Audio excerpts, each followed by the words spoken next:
Čaute ľudia, moje meno je Michal a ja vás vítam pri ďalšom z videí. Dnes som si pre vás pripravil niečo zaujímavé a nové. Po dobu 3 týždňov vyjdú na tomto kanále 3 videá. Každé bude z mojej tvorby a jedná sa o úvodnú kapitolu audiokníh. Vašou úlohou bude vypočuť si ich a ohodnotiť. Vyberte si vašeho favorita, pretože tá audiokniha, ktorá bude mať najviac lajkov, v nej budeme pokračovať. Každý z príbehov má iný žáner. Dnes sa pozrieme na horor s názvom Tichý kraj. Užite si ho, nezabudnite na like, prihlásenie sa na odber, zdieľať video alebo napísať nejaký komentár pod video.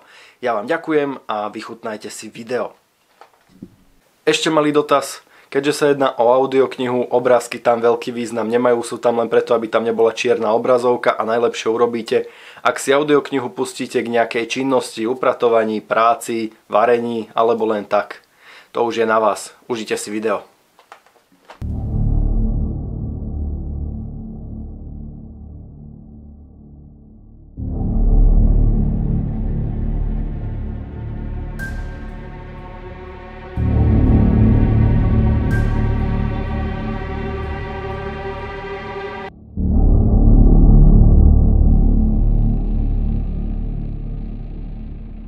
Bola neskorá jeseň. Lístie z obrovských a neobvykle starých stromov, ktoré pohltili tento kraj, už dávno opadlo.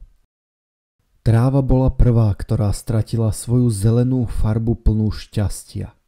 Chlad z nej vytiahol život a zostala len suchá, sivožltá pokrývka zeme. Holé konáre sa týčili vysoko nad zem a ich pokrútené vetvy často pretínali rovné a vysoké vrcholce ihličnanov, ktoré prevyšovali počtom listnaté stromy v týchto lesoch. V tejto krajine som bol prvýkrát a hoď milujem lesy a temné kúty zeme, ktoré obýva len málo ľudí, okamžite po vystúpení z auta som pocítil v centre mojej hrude drobné ševelenie. Akúsi úzkosť, strach. Drobný nepokoj, ktorý ma od samej chvíle sprevádzal, bol zjavný, avšak na samom počiatku nevysvetliteľný. Až neskoršie udalosti utvrdili ma, že moje inštinkty ma nezradili a mali dôvod na to tlačiť ma preč. Na toto miesto ma priviedla moja manželka v čase, keď sme spolu ešte len chodili. Bolo to roky dozadu. Roky, ktoré som toto miesto navštevoval a študoval. Roky, ktoré som strávil prehrabávaním v archívoch a navštevovaním staručkých ľudí v tejto krajine, ktorých domovy ležali často desiatky kilometrov ďaleko od akejkoľvek civilizácie či zjazdnej cesty. To, čo ma pred rokmi pohltilo a čo som zistil, musím dnes prezradiť. A ak sa to ku tebe, milý čitateľ, dostalo, je veľmi pravdepodobné, že máš šancu uniknúť. Ja už nie. Moje dni sú spočítané a tomu miestu už ujsť nedokážem. Musím ťa však varovať. Nehľadaj toto miesto. A ak ho nájdeš, nenavštevuj ho. Moja žena mi s úžasom hovorievala o opustenom kraji, kde kedysi dávno žili jej starí rodičia. Hlboké a prastaré lesy, ktoré sú prepletené opustenými zrúcaninami bývalých domov, hospodárstiev a usadlostí. Sú ich tam desiatky, celá dedina uprostred lesov. S úžasom v hlase a nahlas rozprávala o tomto mieste, o ktorom jej hovorieval jej detko a do ktorého sa nikdy sama neodvažovala vstúpiť. Moja zvedavosť a až horúčkovité nadšenie pre históriu, lesy a opustené miesta spôsobila, že z jej opisu som bol doslova unesený. A s neskonalou túžbou som sa rozhodol, že tam musíme okamžite zavítať. Nasledujúci deň zavčasu rána ma z hlbokého spánku prebral zvuk budíka. Hoď to bol jeden z mála dní, ktoré som mohol spať bez toho otravného ranného zvuku, tentokrát som vstával s nadšením. Chladné ráno bolo zjavné, pretože pred odjazdom som musel z čelného skla nášho tmavo-červeného auta zoškriabať jemnú námrazu. Celý premrznutý som si sadol do auta a trvalo ešte hodnú chvíľu, než sa drobný priestor vyhrial a ja som sa prestal triasť zimou, ktorá zachvátila moje telo. Predovšetkým prsty. Na ten deň si spomínam veľmi dobre vril sa mi hlboko do pamäti. Bola neskorá jeseň. Skôr zima ako jeseň. Avšak biela pokrývka krajinu ešte nezahalila. Toho roku prišiel sneh skutočne neskoro. Trvalo niekoľko hodín, než sme dorazili na miesto. Zo začiatku našej cesty sme striedavo míňali niekoľko dedín nasledované väčšími či menšími mestami. Počas jazdy som nahliadol do veľkej papierovej mapy a mojej pozornosti neunikla podivuhodná drobnosť. Miesto, na ktoré sme mierili, je ďaleko. Nielen od nášho domova, ale je ďaleko od všetkého. Široko ďaleko sa nenachádzala žiadna dedina a dokonca ani len mesto či mestečko. Čím bližšie som prechádzal prstom na mape k našemu cieľu, tým väčšie boli ľudské osídlenia. Tým menšie boli mestá, mestečká, dediny a dokonca kolónie čítajúce pár domov. Desiatky kilometrov od mesta, kam sme mierili, nie je civilizácia. Mapu zdobil obrovský flak, ktorý ukazoval na neskutočne veľkú zalesnenú plochu s občasným malým domčekom či dvoma na veľkej ploche. Moje nadšenie to značne znásobilo a s vysvetlením som si veľkú hlavu nerobil. Neprístupný terén, možno neúrodná pôda, avšak jedno je jasné. Na kilometre nebola žiadna civilizácia. Preto odtiaľ kedysi dávno ľudia odišli a nechali drobné osídlenia na pospas osudu. Oblasť je ďaleko od všetkého, preto nedáva zmysel žiť tam. Je to prosté. Uspokojil som sa s riešením, ktoré moja myseľ vyprodukovala a ďalej som sa ním nezaoberal. Keby som len mal trošku väčší rozhľad, dozajista by mi napadla logická otázka. Ale prečo? Tam široko ďaleko nič nie je. Túto otázku som si však nepoložil a my sme pokračovali v ceste. Oblohu zahalilo mračno, tak široké, že nebolo vidieť ani kúsok modrého neba. Bolo však dostatočne riedke na to, aby cez neho presvítalo množstvo svetla. Čím sme boli bližší k našemu cieľu, tým väčšmi sa zdalo, ako by sme cestovali nielen v priestore, ale aj v čase. Celá krajina pôsobila pochmúrne a z moderných vymožeností ju opustilo úplne všetko. Moderné cesty sa rýchlo premenili na kamenné a do hliny natvrdo vyjazdené polné cesty. Občasné elektrické vedenie bolo vedené na starých drevených elektrických stĺpoch, ktoré boli silno nasiaknuté smolou, aby vydržali čo najdlhšie. Také vedenie sa už nevidí. Už sú to celé desiatky minút, čo sme naposledy opustili malinkú dedinu, za ktorou už žiadna ďalšia osada nenasledovala. Dedinka, ktorá bola sama o sebe veľmi pochmúrna a opustená. Zastavili sme vedľa cesty na vrchole neveľkého kopca a pred nami sa rozprestierala lúka lemovaná lesmi. Vystúpil som a vzhliadol som na temnú krajinu. Predo mnou sa rozprestieral majestátny kraj Tartaru. Dôkladne som očami prečesával okolie. Niekoľkokrát som sa otočil na mieste. Prešiel som niekoľko krokov pred aj vzad, aby som sa dôkladne pozrel na všetky strany. Tento kraj mi nepripomína nič, čo poznám. Po stáročia, čo boli lesy našich území vyklčované a opäť vysadené, nabrali dreviny istý vzhľad. Nie starých, a skôr uhladených, hoď rozsiahlých a hustých lesov. Lesy, ktoré sa v tejto chvíli rozprestierali okolo mňa, boli však úplne iné.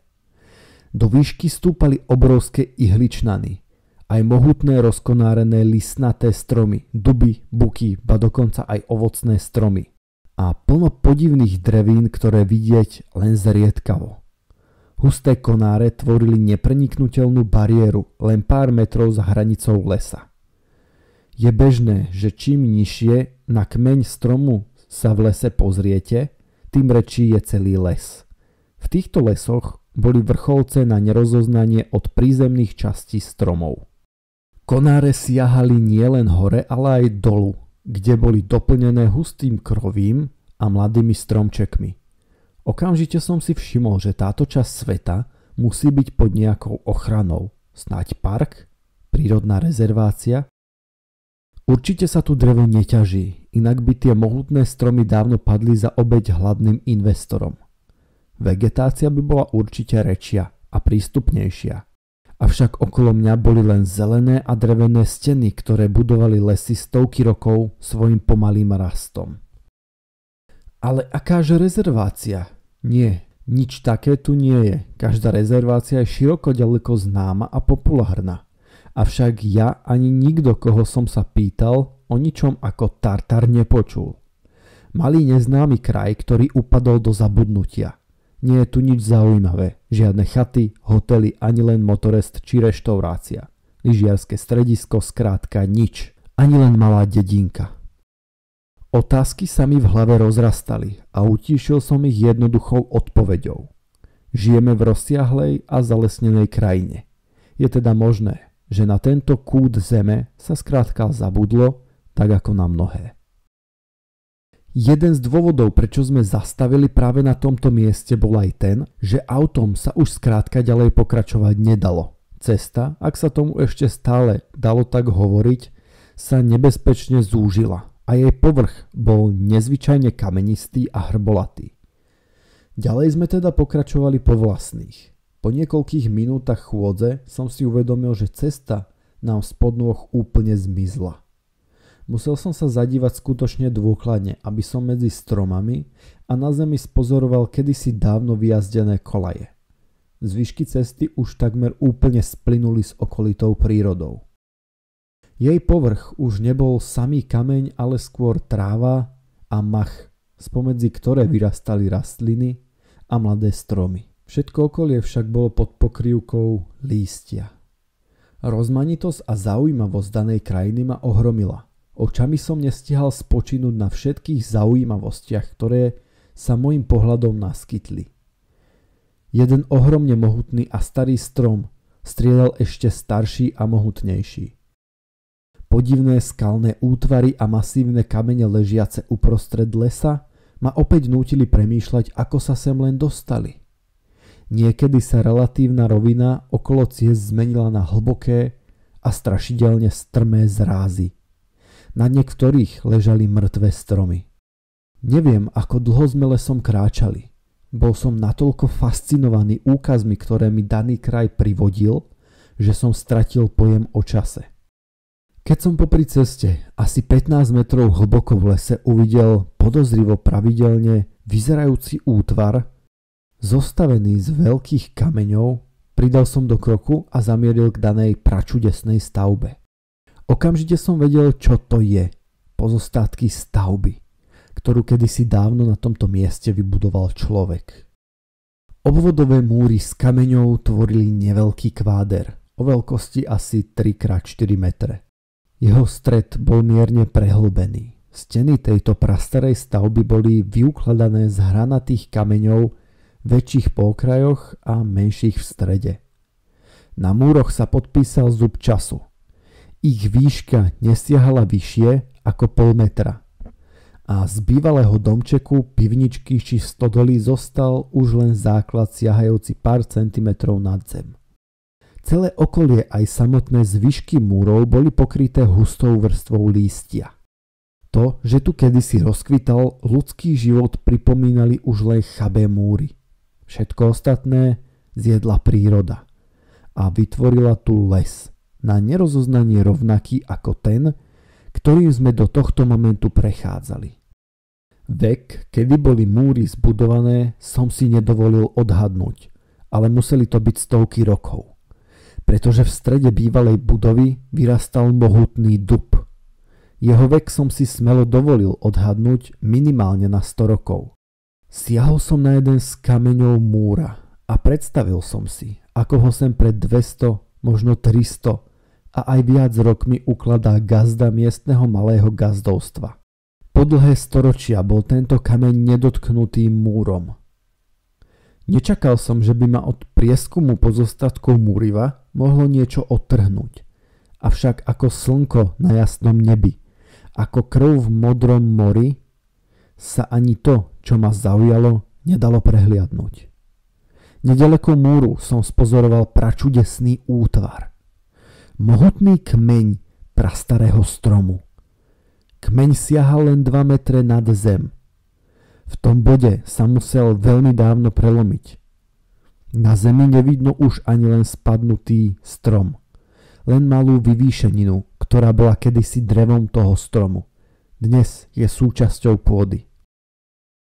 Z kmeňa po prelomení museli vyrašiť nové konáre. Podivné malé a hrubé konáriky sa krútili a točili. Avšak mierili jedným smerom. Tvar konárov pripomínal ohyznú dlhú a kostnatú ruku s ešte ohyznejšími a dlhšími prstami, z ktorých jeden jasne napredoval. Vyčnieval a ukazoval hlbšie do lesa. Strom bol mŕtvy, avšak jeho drevo pôsobilo stále pevne. Zadíval som sa na podivne vystúply konár, ktorý intenzívne pripomínal ukazujúci prst. Jeho koniec mieril do lesa, do temnej hlbiny prastarého lesa. Ak by som takýto podivný úkaz pozoroval kdekoľvek inde, s radosťou a nadšením by som sa vrhol po trase, ktorú mi mŕtve drevo ukázalo. Tu ma však radosť opustila. S vážnou tvárou som stál pred mohutným kmeňom a zvažoval som ďalší krok. Len s veľkým váhaním som sa vydal vpred, tam, kam ma mŕtve drevo posiela. Museli sme sa dostať do centra dávno opustenej dediny. Pozostatky budov boli stále intenzívnejšie a hustejšie na sebe. Všetky stavby, na ktoré sme narazili, boli kamenné. Miestami sa objavil len kamenný základ, na ktorom kedysi dávno stal zrejme zrub, ktorého drevo sa už pred rokmi rozplynulo na prach. Väčšina z budov bola len ruinou a základom, tak ako prvá, na ktorú sme narazili. Ale našli sa aj také, ktorých múry siahali do výšky až 2 metrov. Občas sme narazili na schodište, diery, ktoré boli okná, dvere a veľmi riedko aj na drevené časti domov, ako pomúrnice či strešné trámy, z ktorých zostali už len zvyšky. Niektoré z domov, zrejme tie, ktoré patrili významnejším a bohatším občanom, súdiac podľa ich veľkosti, boli budované lepšie. Ich múry boli pevnejšie a väčšie a to im zabezpečilo dlhšiu životnosť. Narazili sme na niekoľko domov, ktoré mali dokonca zachované pivnice, alebo ich väčšiu časť, kde sa dokonca nachádzal ešte aj strop, alebo aspoň jeho časť. Do polomiestností sme vchádzali veľmi opatrne. Ich klemba mohla byť kedykoľvek vlivom nepatrnej zmeny vzrútená a nás mohli zavaliť tony kamenia. Zával nebol jediný problém, ktorý nám mohli útroby dávno zabudnutých budov priniesť. Obával som sa ich terajších obyvateľov. Hoď ľudia tieto steny opustili už dávno, pre lesnú zver to musia byť paláce. Medvede musia obľubovať takéto zapadnuté a polozasypané pivnice, ale aj iné nebezpečné tvory. Vlk, divé prasa, jazvec či líška, ktorá mohla byť nebezpečná, ak by trpela besnotou.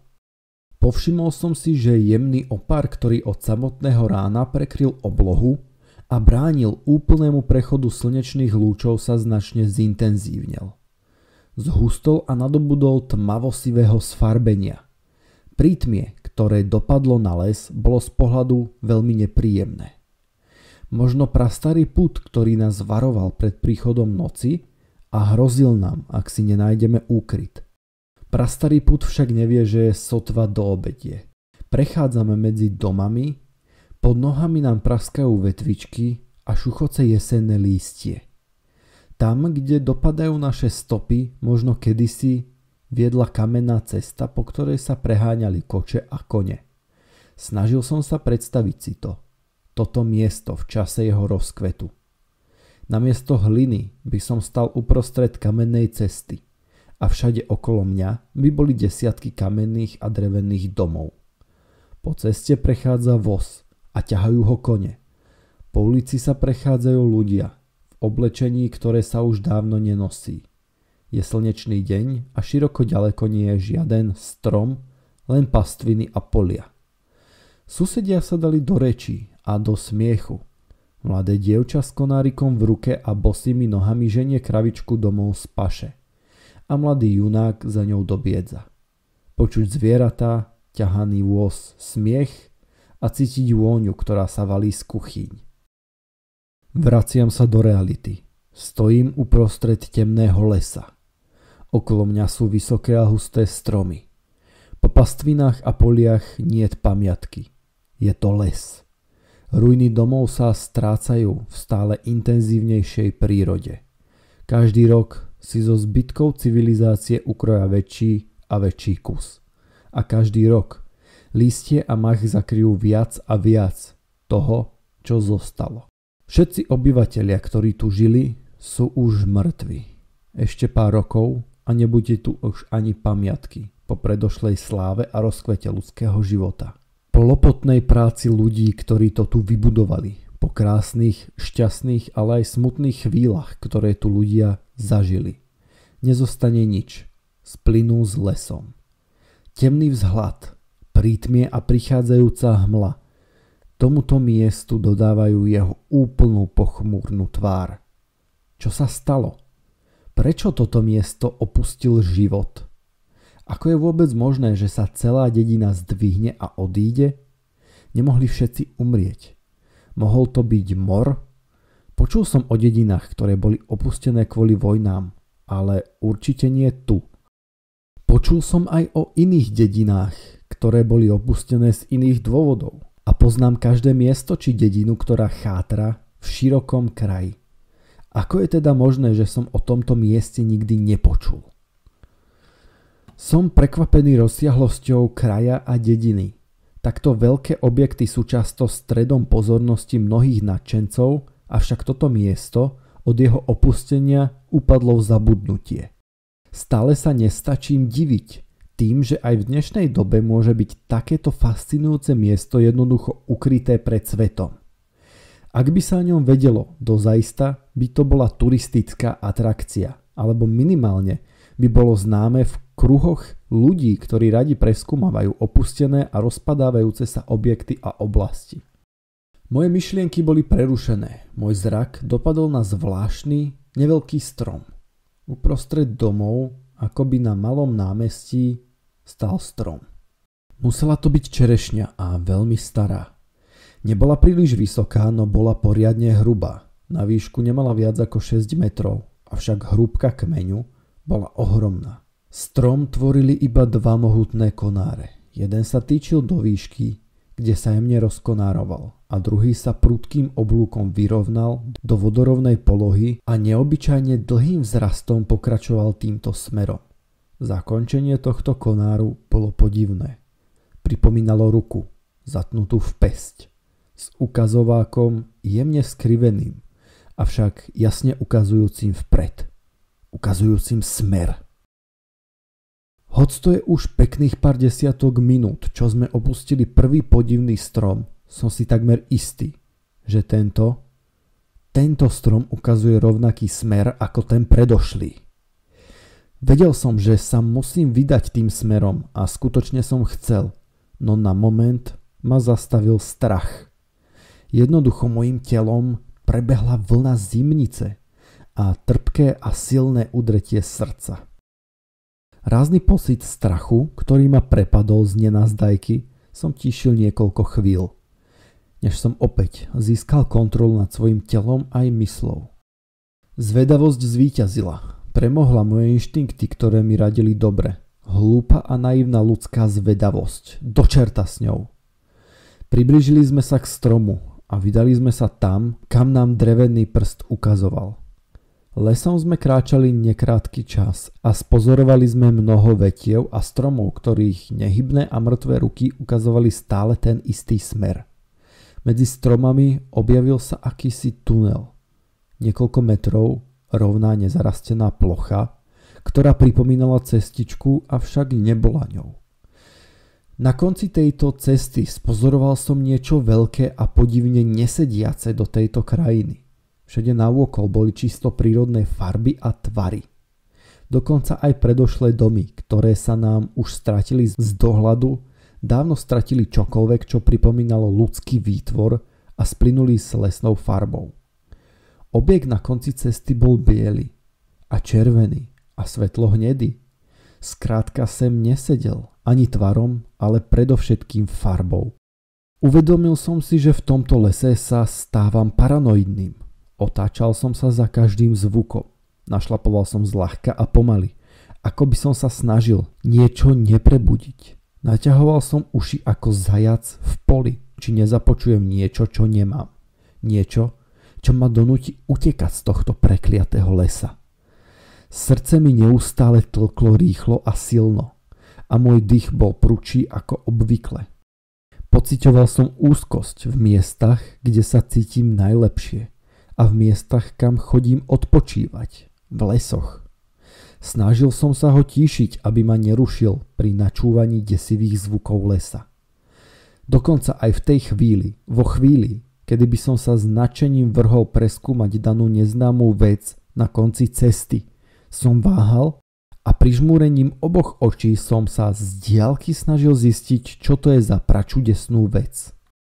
Zlyhali všetky možnosti a nezostalo nám nič iné, len ísť a zistiť, čo to je. Ani približovanie k objektu nám nepomáhalo rozlúštiť jeho pôvod. Musel som podísť na 2 kroky k onej veľkej veci a poriadne sa zahľadieť, než som zistil, o čo sa jedná. Boli to zvyšky zvieraťa, veľkého, krava. Na jej bezvládnom tele si musela pochutnať zver, koža kusy rozkladajúceho mesa a orgány boli všade navôkol. Aj napriek tomu, že som sa na to díval, stále mi tam niečo nesedelo. Snažil som sa úbohé zviera v predstavivosti poskladať. Jeho znetvorenie bolo neprirodzené. Potom som si to povšimol.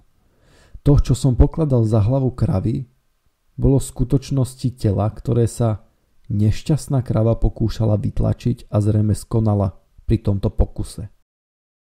Pri bližšom pohľade však zostala vo vzduchu visieť jedna otázka.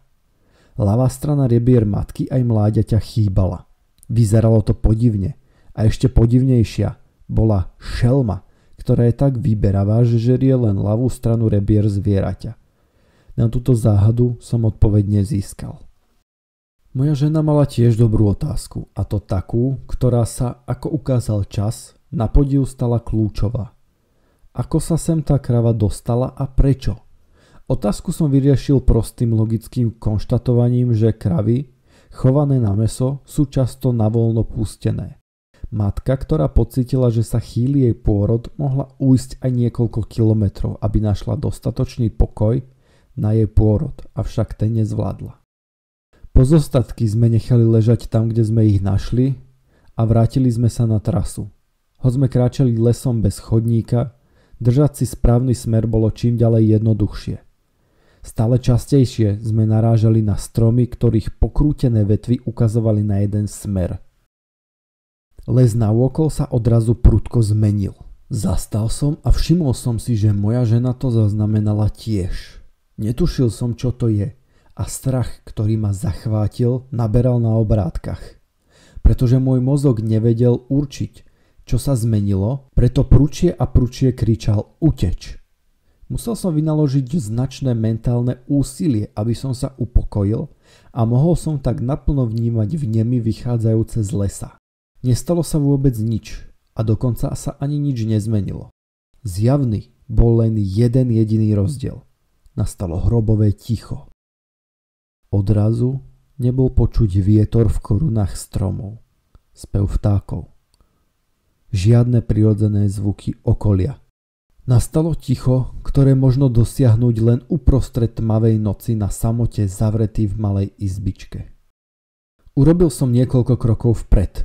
Šlapnutie na listie bolo hlučné a výrazné, lebo padlo do zvukoprázdneho, strach naháňajúceho lesa. Zastavil som a nevediac prečo som natočil hlavu vľavo. Predo mnou sa týčila skrivená ruka a skrúteným prstom ukazovala vpred. Opäť mŕtva čerešňa. Tentoraz som však už videl, kam ma ruky mŕtvych stromov vedú. Hustý les ustupoval. Predo mnou týčila sa lúka a pomedzi posledné stromy presvítalo niečo veľké. Predrali sme sa pomedzi zvyšné stromy a ocitli sa na obrovskej holej planine. Obrovský kruh neobsahoval jediný strom či ker. Pôsobilo to, ako by sa niekto dôkladne staral, aby tu žiadne dreviny nevyrástli. Avšak to bola pochabá myšlienka. Nachádzame sa uprostred hustého lesa a ku kruhu nevedie jediná cesta či chodník. Skrátka tu nič nerastie, okrem trávy a machu na zemi. To, čo bolo však skutočne zaujímavé, bolo uprostred kruhu. Obrovské sídlo, spleť niekoľkých kamenných budov. Len z pohľadu bolo jasné, že sú staré tak ako dedina, avšak každá z budov je oveľa lepšom stave ako predošlé stavby. Bolo zjavné, že sa jednalo o statok, farmu, dosť ďaleko od dediny. Čože? Otočil som sa s tázavou otázkou na moju ženu, keď som vykročil vpred. Nič som nepovedala. Padla odpoveď, avšak keď som vykročil smerom k domu, bol som si istý, že som počul hlas. Neidentifikovateľný ženský hlas. A automaticky som sa otočil na ženu, s vedomím, že niečo, čo som prepočul, povedala. Avšak ona bola ticho. Na okraji lúky som musel moju ženu niekoľko minút prehovárať, aby sme sa na opustený statok išli pozrieť. Snažil som sa, pretože som neprehováral len ju, ale aj seba. Až keď som jej slúbil, že hneď ako si to obzrieme pôjdeme domov, podarilo sa mi ju presvedčiť. Nastalo úplné bezvetrie. Do nemoty okolia dopadali len naše kroky, ktoré boli prehlušované tlkotom srdca, ktoré som cítil a počul v ušiach. Za svojej slávy to musel byť statok významných ľudí a jeho veľkosť a krása museli byť nesmierne. Teraz to je opusteným desivým miestom a mne sa chce kričať a utekať preč, len pri pocite, aké tajomstvo asi ukrývajú tieto ruiny. Počas tej nekonečnej cesty ku kamenným pozostatkom sa odohrával v mojom vnútri prudký boj. Nohy ma niesli vpred a vnútro kričalo stoj. Musel som presviečať nohy, aby nezastavovali a druhá časť mňa ma presviečala, aby sme odišli hneď preč. Steny hlavnej budovy boli veľmi pekné a rovné a skutočne hrubé. Pôda pod nohami nabrala svoj pôvodný, nerovný vzhľad a pokryla ju vegetácia. A tak to tu skrátka vyzeralo, ako by zo samotnej zeme, obyčajnej lúky, vyrástlo niekoľko stien. Naše pohyby boli veľmi pomalé a opatrné. Bez toho, aby som to sám chcel, začal som našlapovať zľahka a v tichosti. Moje zmysly, uši a oči boli otvorené do Korán a snažil som sa zachytiť každý jeden pohyb a zvuk. Pred nami objavil sa malý vchod, ktorý viedol do útrob domu. Pivnica. To jediné zostalo. Pivnica pod hlavnou budovou. Nesmel som do nej vstúpiť. Nikdy by som to neurobil. Odišiel by som preč. Bolo to jasné. Nemôžem. Vedel som, že nemôžem. A aj napriek tomu ma tam neznáma sila priťahovala. Tá istá neznáma sila ma odtiaľ však hnala preč. S vedomím, že nemôžem, šlapol som pomaly vpred k malému vchodu, z ktorého zývala temná tma a sálal chlad. Vlhkosť a podivný, odporný hnilobný zápach. V pozadí som počul hlas mojej ženy, ktorá ma prosí, aby sme tam nechodili a odišli preč. Avšak to, čo ma tam hnalo, sa nedalo zastaviť. Kedysi viedli do pivnice zrejme schody, avšak teraz je to iba šikmina z hliny. Opatrnými krokmi vstúpil som do temnoty. Ocitol som sa v obklopení 4 kamenných stien. Okolo mňa ležalo niekoľko veľmi starých predmetov, zvyšky prehrdzavených hrancov a nádob. Kamene, niečo, čo bolo kedysi drevo a drevené časti a plno neznámych kovových, veľmi starých predmetov. Môj zrak odrazu spočinul na prostriedku tmavej pivnice. Jej strop podopieral trám. Nepodopieral, bol jej súčasťou. Hrubý masívny trám, ktorého vek, praskliny a skorodovaný povrch takmer zakryli známky po tom, že bol opracovaný veľmi pracne a ručne vytesaný do tvaru hranola. Farba dreva bola hnedá až čierna a len vďaka prasklinám uvidel som mierne viac. Čerešňa, predpokladám. Avšak vzhľadom na vek dreva je to len márny odhad. Moja ruka zamierila vpred a dlaňou aj prstami siahol som na drevo. V tej chvíli očami prebleskol mi smrteľne desivý zjav. Ucítil som krivdu, bolesť aj žiaľ. Intenzita zdesenia a prelaknutia, aká vyplnila celé moje útroby, bola neznesiteľná. A nikdy predtým som ju neucítil. Vydal som len akýsi paškrek vydeseného a schváteného tvora. A na malý okamih nebol som schopný ničoho. Skľúčil som sa a v čupe schúlil sám do seba. Prebral ma až hlas mojej ženy, ktorá volala na mňa, či som v poriadku, avšak do pivnice vstúpiť sa neodvažovala. Na pár sekúnd musel som prísť o rozum aj pamäť. Uvedomil som si, že som v slzách. Pozviechal som sa a poháňaný strachom, že ma niečo chytí, som vybehol z pivnice. Na oblohe zjavne zotmelo sa. Už to neboli len mračná, ale prichádzajúca tma. Nemôžeme zostať na tomto prekliatom území po tme. Bez ďalších slov zavelel som ideme. A rýchlym tempom vybrali sme sa smerom, ktorým sme prišli. Stromom, ktoré ukazovali nám smer, otočil som sa chrbtom a bez obzerania a rozhliadania po pamäti rýchlo opúšťali sme toto prekliaté miesto. V tej chvíli presviečal som sám seba, že sem sa už viac nevrátim nikdy. Bola už takmer tma a niekoľkokrát sme cestou váhali, či sme správne, než sme sa dostali k odparkovanému autu. Pocit úľavy a pohody, ktorý ma zalial, keď som si sadol do rudého auta, bol neuveriteľný. Zovieral som sedadlo a držadlo dverí a konečne som pokojne dýchal.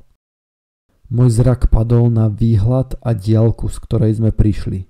Tam niekde týči sa lúka, starý dom a v ňom temná pivnica. A ja pociťujem vďačnosť, že som v bezpečí našeho auta. Na hodinkách odbíjal čas večere a ja som zostal v nemom úžase. Mal som pocit, že v lese sme sotva 2 hodiny a nie celý deň. Moja žena bola rovnako prekvapená a pri neskoršom rozhovore zistil som, že aj riadne vystrašená. Požiadala ma, aby som šoféroval a hoď som sa na to ani ja necítil, z tohto miesta museli sme byť čo najrýchlejšie ďaleko. Keď tu zrazu... Prudko som zašlapol brzdu. Už niekoľko minút sme boli na ceste. Mäsové kravy, zrejme rovnaký druh, aký sme našli v lese. Popri úzkej a deravej ceste viedol malý plot a pár metrov od neho sa po pastvine vedúc stádo domov prechádzal muž. Vystúpil som z auta a zamieril som ku gazdovi. Slušným pozdravom som zavolal na pána, ktorý sa mi vydal naproti so širokým úsmevom a rovnakým pozdravom. Našiel som zrejme vašu kravu. Mala vrhnúť mladé, avšak pôrod zrejme nezvládla a uhynula. Áno, bál som sa o ňu, odvetil gazda. Keď sa nevracala celé dni, vedel som, že sa niekde skovala a zrejme to nezvládla, chúďatko. Gazdov úsmev bol stále výraznejší. A kde sa nachádza, že by som ju upratal? V lese, v pohorí Tartar, pár metrov od tej opustenej dediny.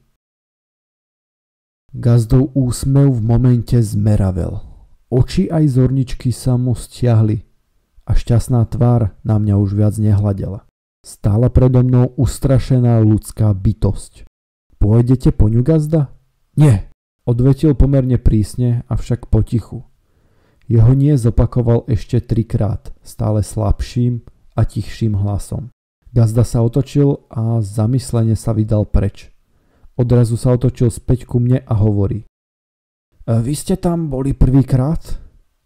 Áno, odvetil som. Gazda pristúpil ku mne bližšie a chytil ma veľmi jemným spôsobom za rameno. Už tam radšej nechoďte. Dobre, pane, odvetil som.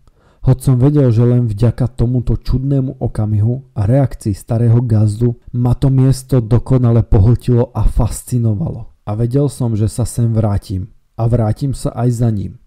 Gazda sa otočil a odzdravil.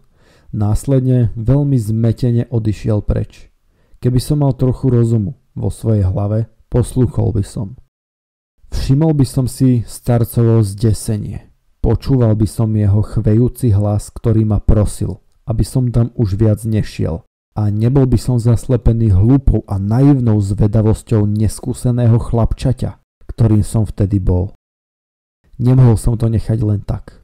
Musel som sa tam vrátiť. Musel som vedieť viac.